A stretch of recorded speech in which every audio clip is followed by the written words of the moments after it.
السلام علیکم ورحمۃ اللہ وبرکاتہ. الحمد لله وكفى والسلام على عباد الذين اصطفى اما بعد. اکرام اور میرے عزیز ساتھیوں، میں آپ کے سامنے ایک چھوٹی سی تقریر پیش کرنا چاہتا ہوں. میری تقریر کا عنوان ہے قربانی. امید کہ آپ اور سماعت فرمائیں گے.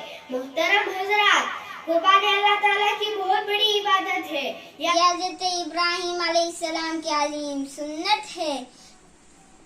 قربانی دراصل بیل، بکرے یا کسی جانور کو ذبح کرنے کا نام نہیں. قربانی بہت بڑا واقعہ کرتی ہے. مختصراً میں واقعے کی طرف اشارہ کرتا ہوں. دوستو، آج سے بہت سال پہلے عرب کی سرزمین پر ایک باپ اپنے بچے کو زمین پر لٹاتا ہے، چوری تیز کرتا ہے، اپنے آنکھوں پر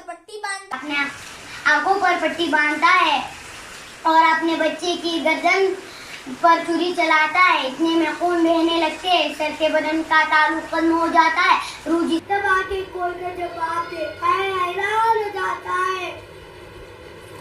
جس کا لالا بچہ کنارے پر بیٹھ کر مسکرا رہا ہے اور اس کی جگہ پر ایک مینڈا ذبح ہوا ہے.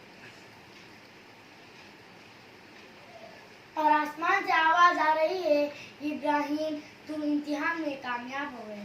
حضرات، کیا آپ جانتے ہیں کہ باپ اور بیٹا کون تھا؟ یہ ہمارے پیارے آقا حضرت محمد مصطفیٰ صلی اللہ علیہ وسلم کے جدی امجد حضرت ابراہیم علیہ السلام تھے. جو اللہ کے ان پر اپنے ننھے منھے بچہ حضرت اسماعیل علیہ السلام کو اللہ کے سامنے قربان کر رہے تھے. اسی کے آگے اللہ نے ہمیں اس عظیم قربانی سے نوازا ہے. عید کے دن اللہ کو سب سے زیادہ پسندیدہ کام قربانی کرنا ہے. یہ اللہ کے دربار میں حاضر ہوتا ہے. اسی